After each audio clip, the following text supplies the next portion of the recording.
DG Stéphane Congo Balamwange Congo ya Lumumba Congo Tafachi Beton Tango ekoki oyoyo Tango yangoyo ekoki Tolanda kango Papa Stéphane Balamwange Oh yeah. En direct encore de Kinshasa, capitale de la République démocratique du Congo. Deuxième numéro pour ce samedi. Nous sommes en direct 17 mai 1997, 17 mai 2025. Déjà combien d'années aujourd'hui?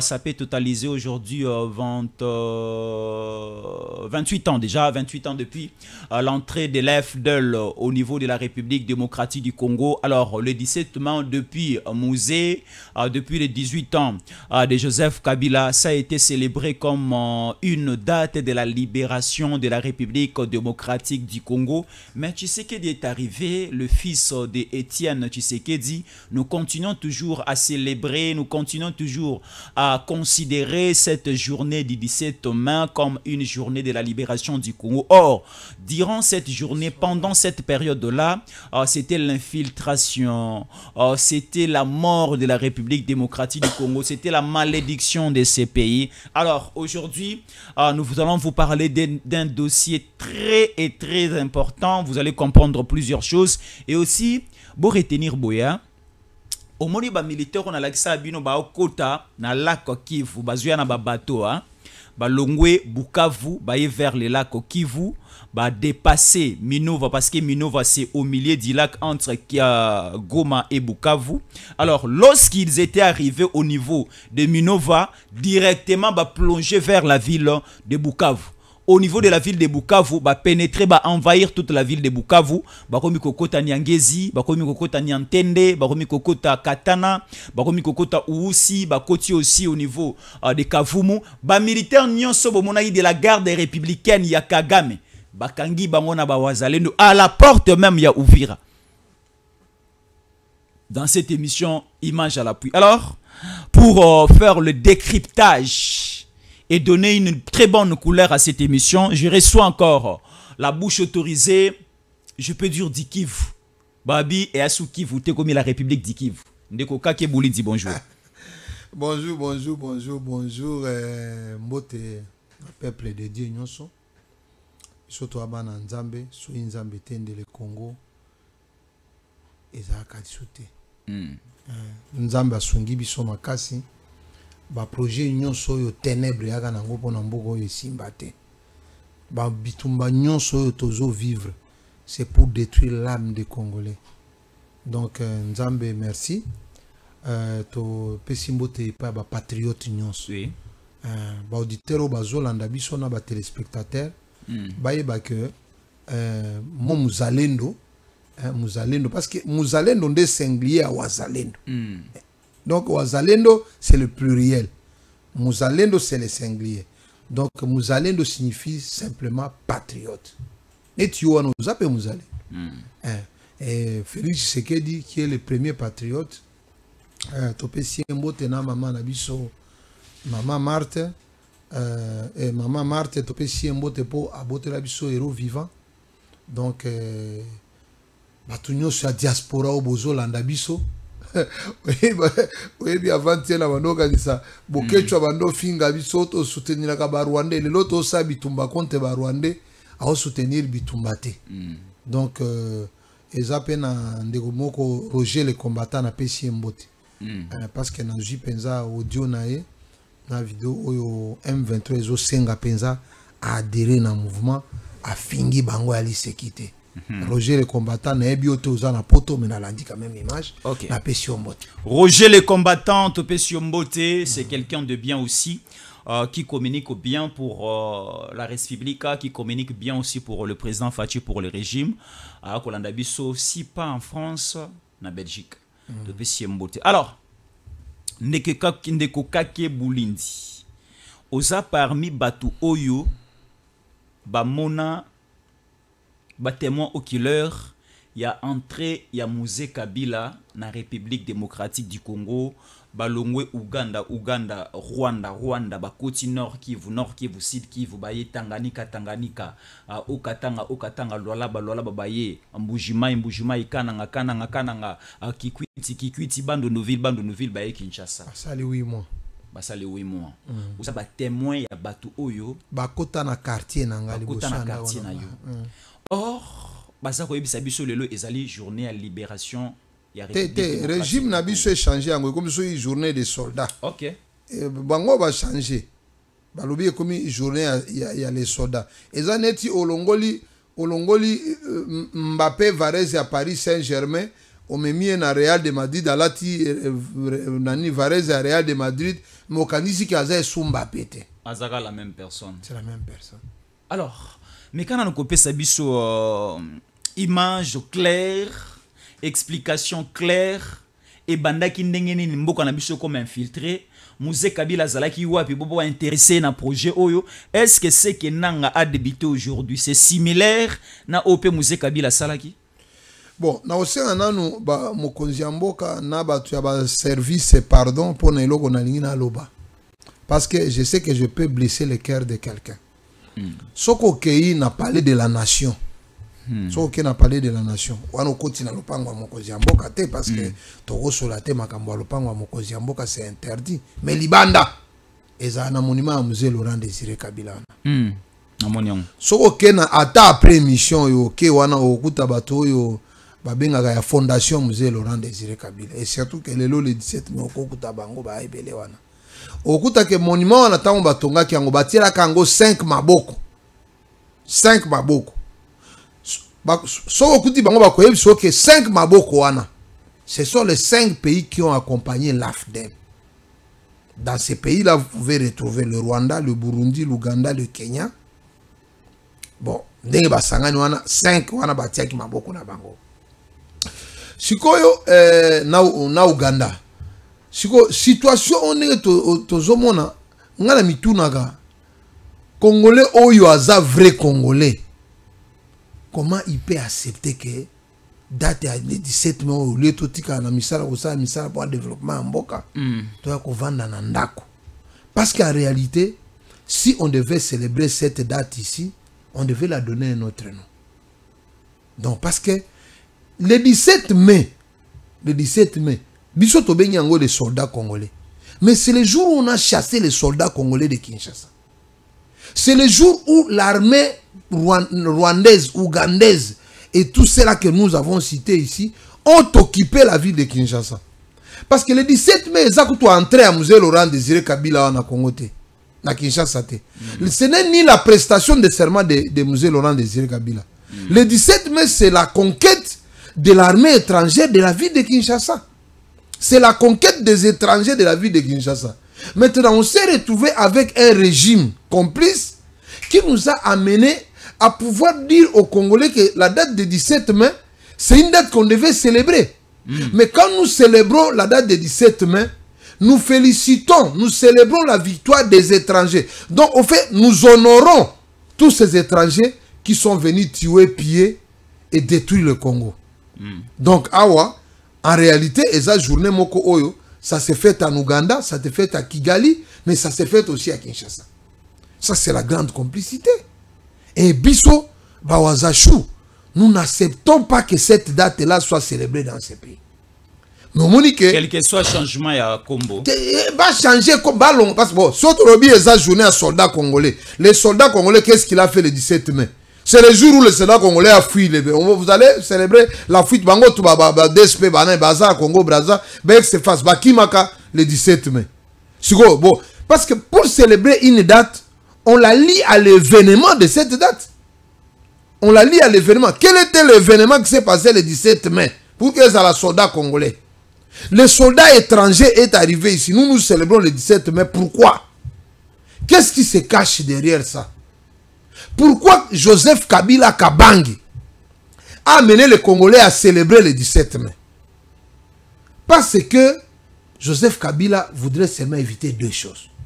Lesquelles? Joseph Kabila a dit que ce qui le 17 mai ont célébré en côté comme journée à libération et que c'était une guerre d'agression qui est venue au Congo. Il faut éviter que la guerre d'agression prenne son vrai nom. Il faut appeler ça une guerre de libération. Parce que le Congo n'a jamais été libéré par l'AFDEL. Ngana lingi Congolais nyos, ngana loba nanga soy mwana nanga examen ba pesi azwa mosala. To examen azwa grade. Soy batu nie de 17 mai zaki. Soga lobi libération na bengani na ndako nanga. Le Congo a été agressé. Le Congo a vécu une guerre qu'on appelle une guerre d'occupation.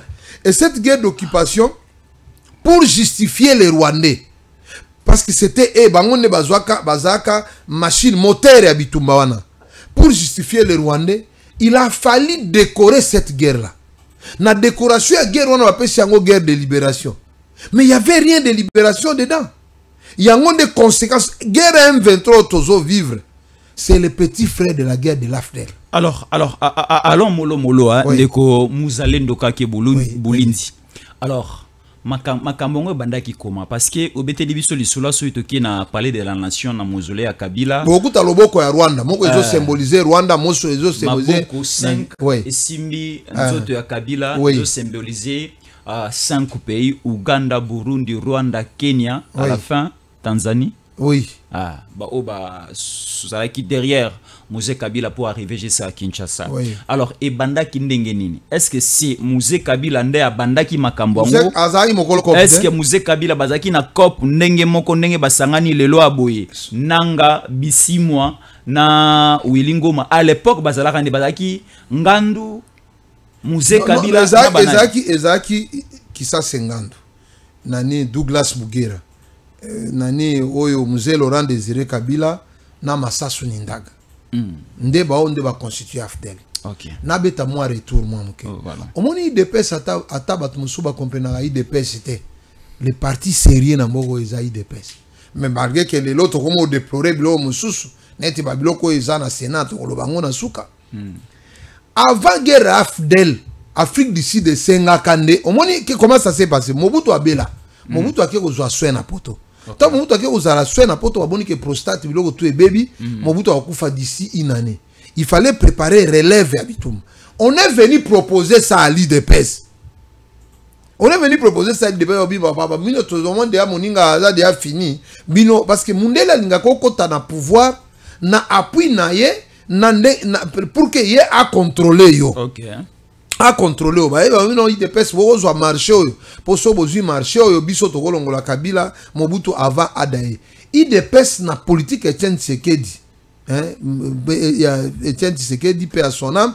Etienne Tshisekedi balobi ke bango bitumba bango baza parti non armé bango ba non violent bako salela mindu kité pour renverser pouvoir. Mais il y avait quelqu'un qui s'appelle Kagame qui a dit non marché a bien parce qu'il y a dans les États-Unis.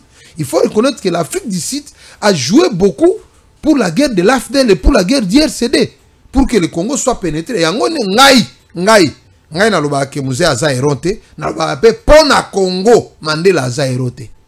Parce que nous la RDC nous avons aidé Mandela pour babima na apartheid. Bon, bakota la démocratie. Mais Mandela nous a aidé pour que tokota na rébellion. Non, occupation, il y a étranger. Mandela a aidé comment? Mandela a aidé à soutenir le Rwanda. Rwanda est support en Afrique du Sud pour ça la guerre AFDEL. Mandela est venu même accompagner, même la réconciliation à Mobutu na Mzee Laurent Désiré Kabila. Pour voyer ça Mobutu a tika pouvoir. Na moment où Félix Tshisekedi et Etienne Tshisekedi a s'appelé multipartisme, tozo kende vers la démocratie. Donc il a compris que le pays devait entrer dans la guerre des armes. Et il a soutenu cette agression. Sachant que ceux qui sont en train de faire la guerre, ce sont des étrangers. Ceux qui ont fait la guerre à Congolais, c'était bon. Mais il faut reconnaître ici que la guerre de l'AFDEL, c'était une guerre qui nous a été imposée par les étrangers. Mais Mandela, Mindele Babi, Afrique du Sud, la même personne qui Mindele Babi, Afrique du Sud, il vient amener les étrangers au Congo. Pour Nangai, pour la peuple, j'ai trouvé ça anormal. Mandela a sali prison, Mandela a moni pasi, a moni basi d'Africains bazo kufa pour na étranger. Il est venu accompagner les étrangers au Congo pour bisoto kufa. Et on a payé le prix. Il y a que mes pisos d'autres qui ont payé le prix. Il y a Babiloko, il y a ça là. Et ngai vraiment pour na eloko wana na loba pour na ngai pour le peuple congolais te. Muto afinganga te. Mandela aza héroté. Eh bon, Mandela a intervenir vers la fin. Au début, même projet Mandela tout le monde projet bitumebimi États-Unis, Afrique du Sud et relié na Uganda, Rwanda. C'est ça la vérité. C'est ça, les parrains même à Rwanda na Babilo Konyo Swana, c'était Afrique du Sud. À l'époque, Mandela président de la papa Naguère Afdel, yo zwaka ko nebisho. Donc maintenant, Mzee Laurent Désiré Kabila ya bando bunda ba abundaka ba guerre na ya kala o ya ba moba 1 ba moba 2 Babilo Koana, tout ça moko ake wabora so ya jumwa or nae ake oteka Tanzanie. Bon siko na ba situation wana bitumba tango ebandi bitumba ya Afdel ebandi na babugera bakisa 50. Moi j'ai vu Kissa 50 na kota pe na bureau nae bakisa Kissa 50 c'était un muzalendo ya Denekri. Oui, véritable. Na bureau moko izaka na se ya ndako wa gouverneur na kavayaka na type moko utaka Allemagne za pe moi mandefo ebele neti yoka boye comme on ezaka Patrick si je me rappelle bien nda zaka assistant nae. Bon, siko tango bayaki tango bitumbe bandi Museveni alobi ke bitumbo so itoke na ba Douglas Mugera oyo na ba Bizima Karao eko simba te bakoloba ke o ezaka to masqué yango kaka ndenge bazui nanga po ba pesa couleur ya image yezo ama identité congolaise ba bino to zo Mzee Laurent Désiré Kabila ba référence ezali des documentaires existent bazui Mzee Laurent Désiré Kabila ba memi pas Museveni parce que Museveni na bando e ba Mzee pe akoma ka Uganda. Donc obino non na ba Masasu boye la biso James Kabarebe nde azui sikoyo Mzee Laurent Désiré Kabila amemie na Kigali. Bakomi bakutani James kuna Kabila azota la plafond bazo solola ba idée ne bazo comprendre rangote. Obino batoto pesio bango Kabila n'est pas venu avec une armée. Kabila zaka na armée na été. Kabila babande o récupérer et puis Masasu Nindaga nde abandi recrutement ba Kadogo. Le Nord Kivu ils appellent blessure à Nord Kivu. Nord Kivu est le site qui va donner 30 000 enfants. Pour intégrer dans le recrutement tango ba occuper Goma na Bukavu. Tango ba koti Bukavu kutu Mzee Laurent Désiré la ya kite Mzee aye la esima. OK. Pour babanda ina jana Minembwe. Tango babande Uvira ba mati Minembwe nde basali accord oyo toyokaka. Obi toyokaka oyo ya Lemer et pas ya Babitakwira village ya Babitakwira. Kobima sko kuna bazui Bukavu omoni Bukavu na Goma bezaka ba Rwanda babimi Rwanda Goma ba Rwanda babimi ba koti malamo bazimbo ba bisu bazo avancer net bazo avancer côté il y a plein de la Russie bazo mata Bukavu mais ebele babima ki Rwanda biso tozaki wa to ozomona dans ba quartier na biso ozomona na Ngomba ndenge ba Rwanda ba mata.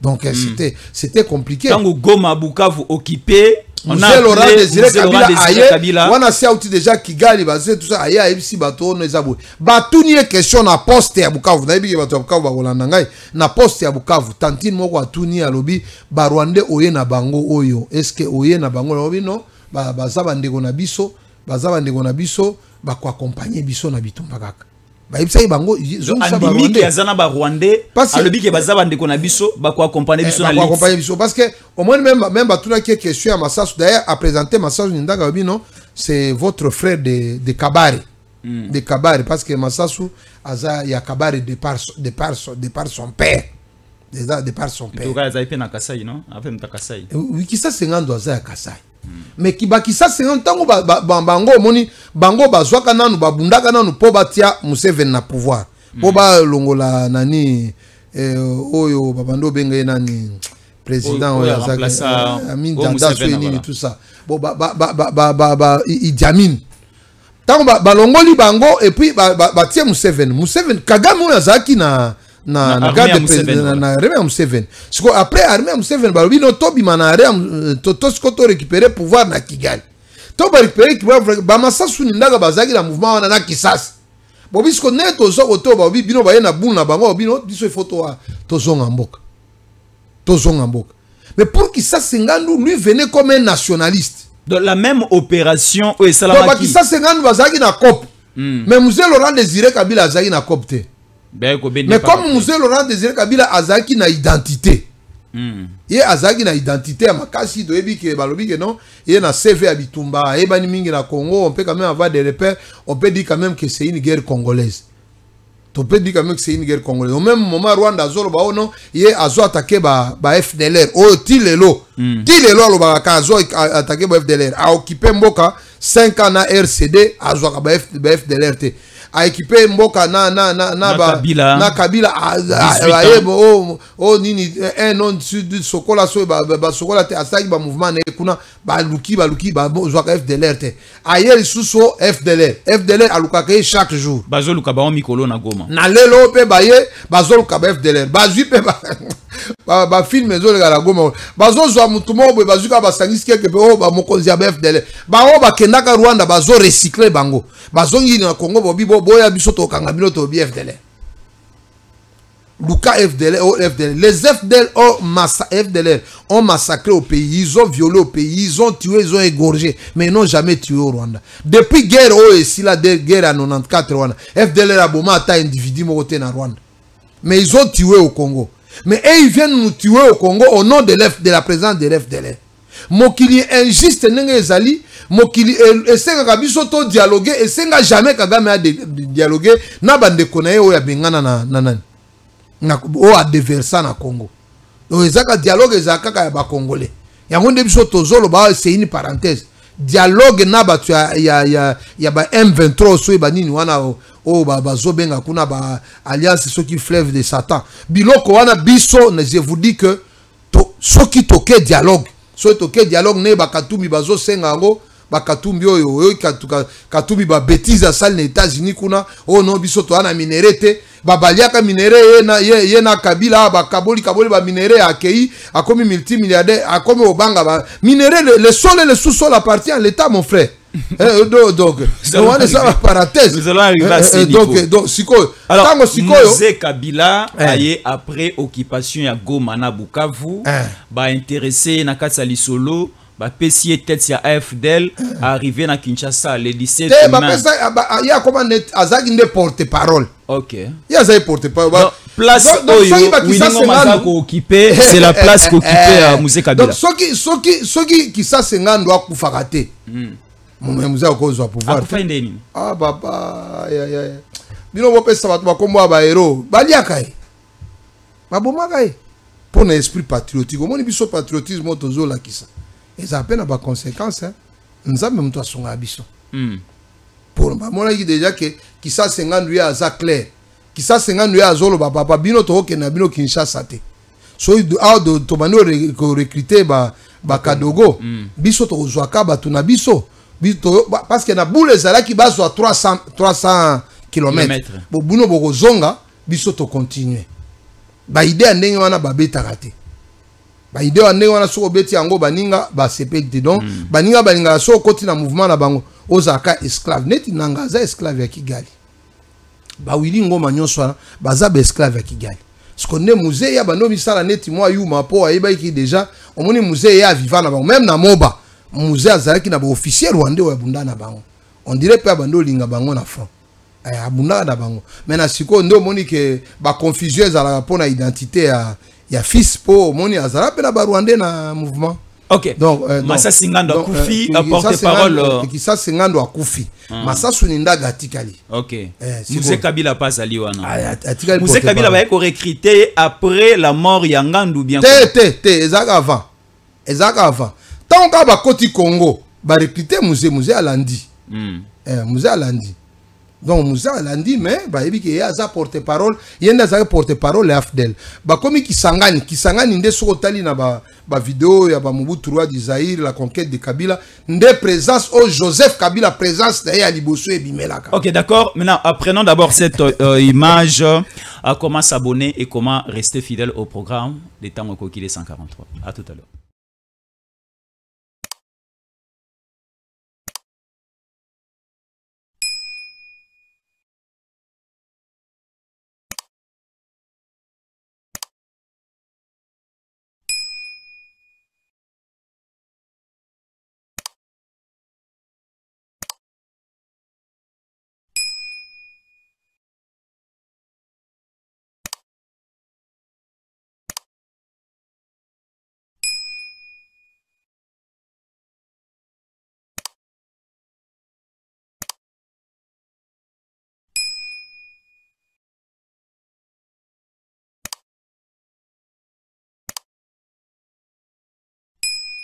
Nous sommes sur Tango Koki des 143. Merci beaucoup de nous suivre de partout. Jésus Yanko Le Chamboui à la présentation. Naambi Muzalendo Kake Bulindi Azarobete la biso masolo. Il y a Rwanda, Uganda, Kenya, Tanzanie, Burundi, Oba Soutenaki, Alliance Autobenge FDL pour arriver jusqu'au niveau de Kinshasa le 17 mai 1997.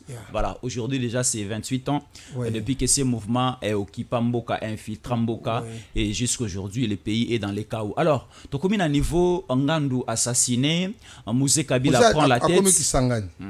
Mouzé Laurent Kotaki Kisangani après le massacre belé. Ngana kantika que le plus grand massacre au Ilikana Congo et le Kana Tingi Tingi na Kisangani. O batiaka bana na balabala mituko ezolika. Bukavu batu bakufa plus de 2800. Ba famille Louinzo pona batu azana Bukavu baebi, il y a des familles entières qui ont disparu. Bana babunga moi de mes yeux, j'ai vu plus de 500 enfants de mes yeux. Moi j'ai vécu cette guerre, j'étais même dans l'affaire. Donc vous allez qui même dans l'affaire. Na résistance, surtout bandi résistance na tumbana. Autant on a vu ça que mouvement Bazalindo et bandi na guerre et afdel. Donc bisoto kimaka na place moko babengaka Bunyakiri. Tango sko Bazalindo po Bazalindo babandaka na colonel Saddam azaka petit pepe mom. Na Saddam mona Mobutu. Te moko komo ne colonel Saddam azamo bimbati lelo. Ya bimaka na zamba na bato babengaka bakatuku. Babenga bakatuku donc ebanda mouvement katuku ekomi mai ekomi lelo Bazalindo. Ngana mona bakatuku ne babimaka. Oui. Là, j'avais 18 ans peut-être ou quelque chose comme ça. Donc, alors, c'est quoi? Mouzé Kabila, vous aurez déjà comme Sangani, apparition à Joseph Kabila dans Kundabatoire. Donc, ça c'est très important pour les Congolais, il faut baïb. Donc, Joseph Kabila dans Kundabatoire, il va savoir qui Sangani. Apparition, non? Apparition, image, tu vois l'accès aux images. So, mutuazan a besoin comme on a image à Joseph Kabila pour la première fois. Parce Joseph Kabila, ça a Congo, non? Aza Congo te so luki mastana ya bomwana au monde angote au monde était parce que Aza il a Congo te mais quoi si les images qu'on peut prouver apparition publique na ya liboso wana bimelu apa uti Uganda bien Burundi ayeka na bitumba auti Rwanda donc bango tout ba bimela ki Rwanda donc na James Kabarebe ba apparition na bango eza ebandaki wana bozo yoruba. Oh non, moni ba opesa bango conseil pour na ba Congo, bossa so boké, bossa mabe, les Congolais vont vous chasser comme Mobutu. Et ça qui a place wana. Donc Joseph Kabila a na lo ya ba Rwandais comme James Kabarebe aussi ayaki. Ou bien Azaki déjà congolais depuis longtemps. Yo luka ba master bo mwana ne wapi. Mais il a appris l'armée où? Joseph Kabila n'est pas venu comme civil au Congo. Mais sa formation il a eu où d'après yo quand sa formation a zo wapi. Bakunda na ba mimbeta mabo bibi so to bando l'accès au sa. Oyebi que l'histoire du Congo Lumumba lobi que histoire ya moko photo komango au propre. Mais biso to falsifier ngona ba 17 mai oyo. Est-ce qu'un Congolais sérieux peut célébrer le 17 mai? Congolais penza oyo parce que quand vous célébrez le 17 mai oyo, vous êtes en train de percer l'épée dans le cœur de la République dans l'âme de la République démocratique du Congo. Tobenga kango ata journée de génocide congolais. Mboko ezangi date ezangi ko se date ya ko célébrer génocide ezo zwa date ya ko célébrer arrivée ya Afdel na Kinshasa. Un pays qui Rwanda bazo célébrer génocide à 700 000 personnes basali 2 semaines à célébration. Il y a génocide. Biso tozangi journée moko ya ko célébrer génocide, il y a plus de 15 millions de morts. 2 semaines à Matanga. 2 semaines à Matanga, célébration à génocide pour 700 000 morts. Nous, on est à plus de 10 millions de morts. J'ai un document officiel de la République qui reconnaît 6 millions. 10 fois plus. Mais tozangi na calendrier na biso 2 jours, 3 jours, to ba Congolais bo vandi na nani, to zui ba image nyonso ba beni ba massacre ba beni ya site Kivu ba tingitingi ba Nord Kivu ba nini tout ça. To bakisi pena ya babudu dia Congo na Kamuna sapo to bakisi tole la ba douleur ya ba Congolais qui sont morts bêtement comme ça, des Congolais qu'on a tués comme des chèvres. qu'on a égorgé publiquement, des femmes qui ont été enterrées vivantes à Chabunda. Et pas Kassika, et pas il y a ma première dame, Baboma, Batouba massacre, n'a pas chef coutumier. Ce pays Moutaroule, on a tué des gens partout. Ce pays a connu déjà plus de 700 massacres. Je donne référence nanani rapport mapping. Ce connu a connu plus de 700 massacres. 700 massacres on a toko célébré. Mais tu as célébré journée oyo banguna bakota kana Kinshasa bazo beta bato ba film. J'ai des images on a collection mutuboko ba ebisi na buka voir ça la salongo ba beti 70 fouets 4 personnes fa et comme dit 70 église catholique à kolobana été ba société civile kolobate droit de l'homme kolobate mais ceux qui kaka ba juif kuluna moko kuluna au droit de l'homme. Alors entrée ya FDL na Congo le 17 mai. Est-ce réellement une entrée qui a facilité l'infiltration au sein de l'armée et qui a essayé un peu à Bomambo en abus jusqu'à mais c'est le jour du malheur congolais. Moi je t'ai dit que Kabila ne voulait pas que nous parlons, que nous remettons à cette date-là. Quel Kabila Ozolobela? Joseph. Abandon l'ingate que Tolobake et le 17 mai c'était le jour de la haute trahison. Kabila Mobazala combien? Boko. Eza erero na saki Kabila za moko. Oh wapi. Mzee Laurent Désiré Kabila. Bongo Msutu za Kabange. Okay. Bon na Kabila eza nom de la famille entre guillemets. Mais oui, mais comment on est Kabange? De Joseph Kabange Toba. Kabange eza oge eza comme mapasa ikobosa na ati. Ayebiko ndengeza la kambuina kanko pa baluba ntimba na nzuzi. Ouais, pas la biso eza chiza na chito. Siko Kabange wana eza ba mapasa na munoko banani.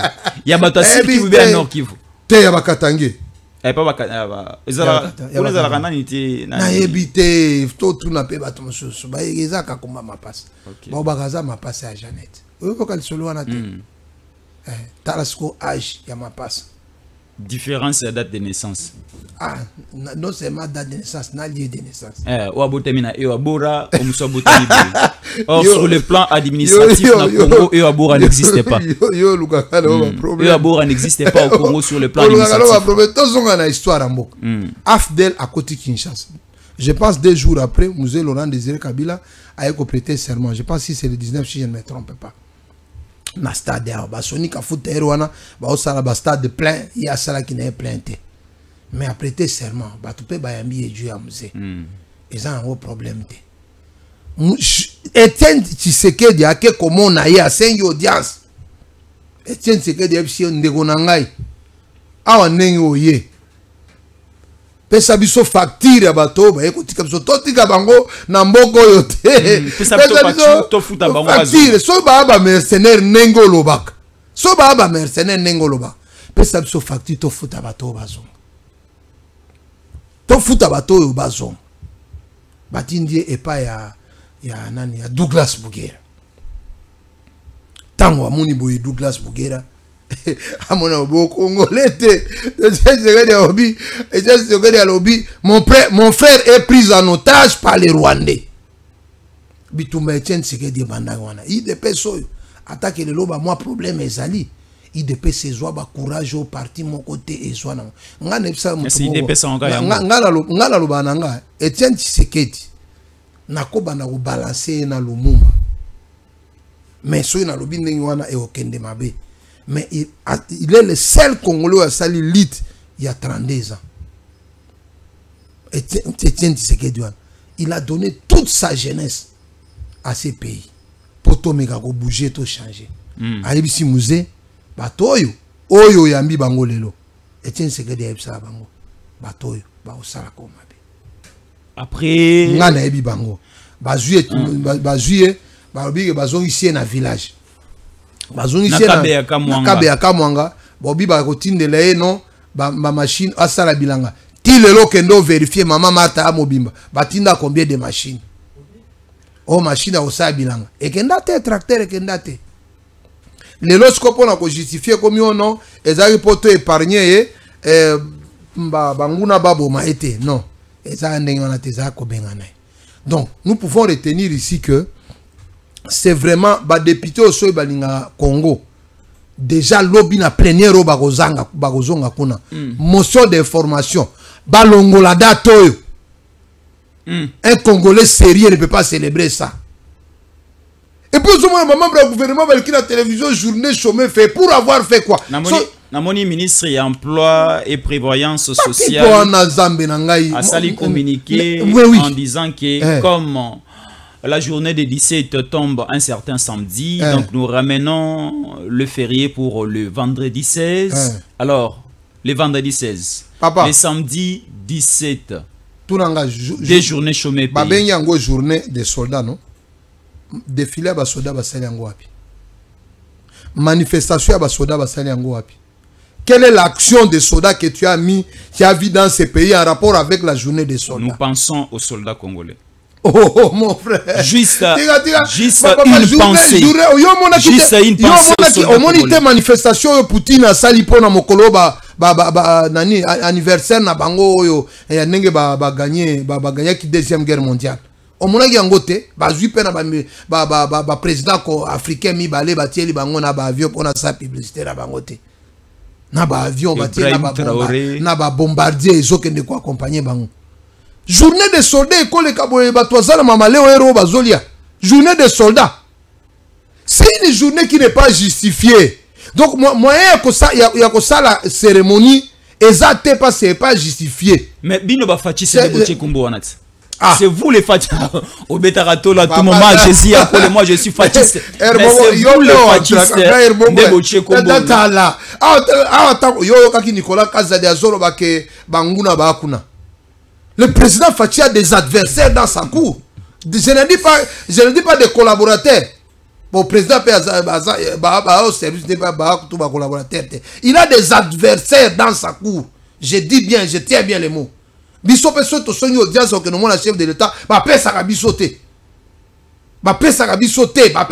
connais le chef de l'État.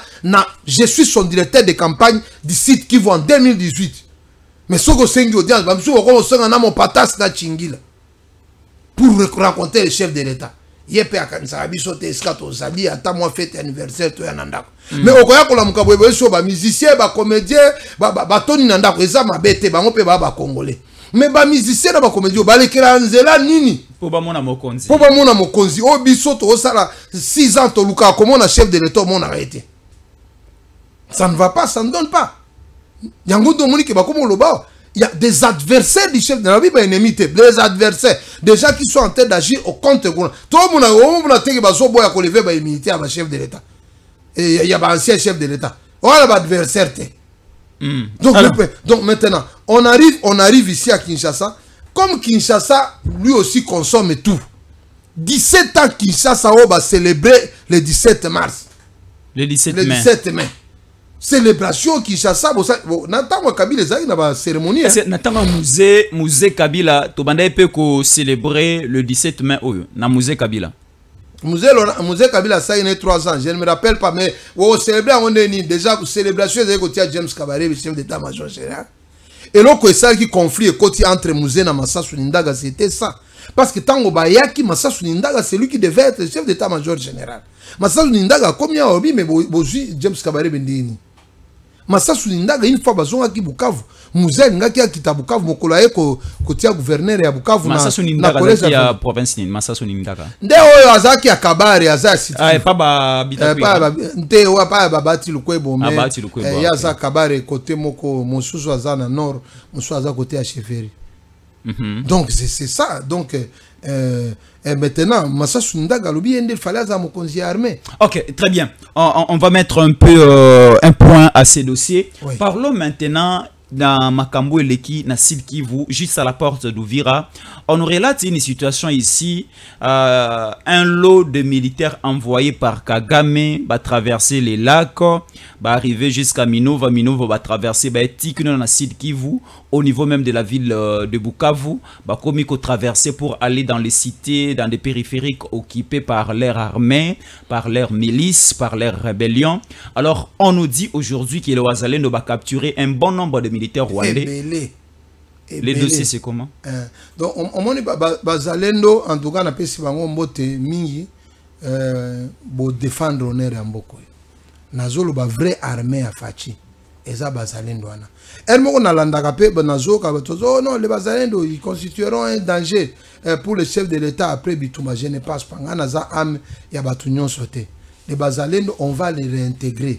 Bazalendo na minute soko lobi ke bakota na ba centre de transit pour na désarmement bakokota parce que ba munition msuna ba msuba yo sale les ya Congo. Les bazalendo après guerre oyo ba mai après guerre oyo ya RCD on après San City. Oui. Moi je te dis, moi j'ai travaillé à la Conader. Moi j'ai désarmé beaucoup de bazalendo. Donc, avec les révérends Kawata. Et avec les révérends Kawata. Donc les bazalendo ba résistants. Mais les bazalendo et avant quand même que ba pe sapo mundu ki ba est-ce que kimia isili au moins que bazalendo ba bando discuter na FARDC bazolo ba bino bozo biso toko ta cesser le fait mais mongu na zo avancer azo avancer les lo ba plus de 800 personnes ba vidéo ezali yo ba tuna ko ba vidéo commune bazui ba pe 200 vidéo ya 240 ngana nango ya 240 o ba kangi bo eza déjà na bande ko ba monango donc ya 240 o baza déjà ba kangi wana bon ba mtusu ba mituni no pola ni ba bomaki bango te ba msuba mais okoya koyo kawa ba adversaire a mokonzi botia bango na avion batia bango na njili ya peuple congolais nyonso et mona balo bake banguna bango oyo banguna bango oyo donc batie bango kotonga ba prison monique biblo kotonga ba de prison comme pe na ba détournement ebelé donc je sens l'odeur du détournement dans ces studios. Alors très rapidement les immunités, il faut vraiment saluer les bazalendo pour na action na bango et les encourager que de ne pas les décourager parce que ce bazalendo bazala té de Bitumbo et Mosika. Et pour ça, je chute en disant, par rapport à point, l'RDC ne doit pas que compter sur l'accord du siècle. Deal du siècle aux États-Unis, ou deal du peuple. Non, le deal du peuple qui ne compte pas, qu'on prépare aussi la guerre. Parce que dans le moment où Bazo se préparer, parce que comme un accord, moi, virgule, moi, ni tout ça, Bazo se préparer. Parce que pour ceux qui ont neutralisé M23, on n'a pas besoin de dialoguer. Ba dialogue nous sommes ba comme vendre auto dialoguer la démocratie ba dialogue kate basé la élection ti attends ce que na vision na mususu ya ko postuler to voter to mais malheureusement tozo senga pe ba voter loi ya mutu nyoso ya zwaka mandu qui contre peuple congolais mutu ana ko postuler te nani ko senga peuple mandat. Ça, cette loi, il faut qu'on la vote rapidement. Merci beaucoup. C'est sur Nguessi là. Merci beaucoup. Alors, Sama Lukonde s'est dit incompétent, la chambre haute du Parlement incompétente, de trancher ou encore de traiter la question, il y a levé, il y a immunité parlementaire, il y a Kabila. Alors, on demande, selon l'article 224 de leur règlement intérieur, une complicité avec la chambre basse qui est l'Assemblée nationale, va se réunir ensemble pour traiter la question et à lever à immunité à Kabila. Alors, la démarche au Esikatoko, Minanenge Sama, a commis Kosangisa, a Kokis Nyos, a député à Grand Katanga, a Zarosa, yé sénateur, a Sangisi, député nationaux à Grand Katanga Nyonso, solo là pour bloquer et freiner les verbes militaires à Kabila. Est-ce qu'il y a encore de l'espoir? IDPS a joué rôle le nini parce que baza la majorité parlementaire na Sénat, majorité parlementaire na Assemblée nationale. Trois problèmes. Il y a liboso ba que Sama Lukonde Zalaka premier ministre na Mboko pendant M23. Il n'a jamais gagné la guerre du M23. Pendant qu'il avait tout son pouvoir pour écraser le M23. Tobanisco ko raisonner lelo. Tobanisco ko raisonner. Parce que akokai kolongola M23 tangazaki premier ministre parce que bato ebele baye bagate. Constitution toza nango ça a donné beaucoup de pouvoir au premier ministre. En réalité, le chef du gouvernement, c'est lui qui a l'action du gouvernement. C'est lui qui organise tout. Bon, Azara premier ministre c'est Simbate. Les lois comme nani président à Sénat. Ce qui n'a tout ni souvenir, bon souvenir. Il y a règne à Sama Lukonde Rozwango. Namboko. Bon souvenir, moto bige. Oh, soto moni ango to se rappelle que Sama Lukonde Azara premier ministre Namboko. Rozwango. Ezati. Sama Lukonde to bige to tia ka si attaque kuna na lieu de repos. Na lieu de repos kuna batie kuna na Sénat. Oh tolongola nani Joseph Kabila. Sama Lukonde n'est pas prêt. Sama Lukonde n'est pas prêt. mais tango ba coup d'état raté ezole kanamboko pona oboma président de la République aussi yoka Sama Lukonde a condamné yango parce que un coup d'état peut lui profiter. Aussi yoka pe Sama Lukonde a lobi ono ce dossier de sécurité au Sama Lukonde a sali point de presse a lobi ke ba uti oboma bato na Nord Kivu to condamner M23 oyoka yango to condamner M23 ndeko nanga nebiso bato bazana Goma na minute batie ba taxe na babiloko nyos camion kaka ya koya na pomme de terre $500 batie ba taxe tina anana bato bazole la kuna ne yali sekite maintenant na moment na to na Sama Lukonde. Alors le problème à IDPS c'est ça. Dans les conditions normales. IDPS ça fait quoi? IDPS ne joue pas son poids. Non, le problème à IDPS c'est ça. Moi je déplore ça. Comment vous pouvez aller dans une réunion comme ça, secrétaire général, à Benina Nouteba sénateur naï, pour donner un mot d'ordre? Parce que les députés ce ne sont pas des électrons libres. Ils sont votés sur le label du parti. Sur une liste du parti. Mais oui. Bakendaka pe na logo ya parti. Donc baza ya parti politique. Avant basala manani ba plénière à boy. Le secrétaire général a benga kabango. Mais tout ce qui se passe là, ce sont des coups contre le chef de l'État. Très bien, merci. Biso togo zwango autrement te. Merci beaucoup. Je vous dis mon frère, tango Kabila a soutenir Kaba M23 baboma ba Congolais a senga ka lever des immunités te. Écoute biso biloko Sénat on fallait kaba longola yango. Très bien. Kabila to zwango neti. Sikoto tout na so ba dissoudre Sénat. Kabila a rotika la sénateur à vie pour na Sénat ou bien ya okoma sikoyo député à vie. Loi oya ba ancien président. Il faut ba examiner yango en toute urgence. Est-ce qu'à l'époque de Mobutu a na Sénat, à l'époque de Kassavou de la rapé na Sénat? Exact, mais parce que to bengani eza na loi o EPC titre wana. Mais loi wana il faut que changer yango ba émolument ba militaire il faut azala la bango ba protection na ye ko kolanda ye te bani tout ça ba biloko wana c'est une loi qu'on doit examiner. Biloko Kabu il fallait azwango azwa pe na ba batu ya mayele na baza ebele na ba Stéphane Nyoso ba ko fana na ba bureau d'études ba batu ya mayele ba vandi ba changer loi wana esengi nani référendum te. On peut changer ça sans référendum. Très bien. Merci beaucoup, Mouzalendo Kake Boulindi. To luki eti.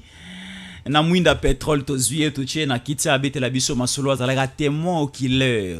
Ya makambo Salama 80 jours après occupation Sud et Nord Kivu, Kino bakomi les 17 mai à Kinshasa, des dégâts et Salama en cours de route, l'infiltration au sein de l'armée et cette révélation des tailles. Ya makambo eza suko na palais de la nation na mausolée à Kabila, il y a plus ou moins 100 communs qui tient le monument, encore le corps fabriqué de Musée Kabila au niveau du mausolée, et ça symbolise l'image des 5 pays Oyo et ça qui derrière la lutte, derrière l'AFDL pour entrer au Congo. Alors, merci beaucoup de nous suivre et de continuer à nous suivre. Une petite pause dans 1 minute avec KBC. Nous continuons l'émission. Jésus en colère encore là. Stéphane Balamwange Congo ya Lumumba Congo Tafachi Beton Tango ekoki oyoyo Tango ngoyo ekoki Tolanda kango Papa Stéphane Balamwange Oyeye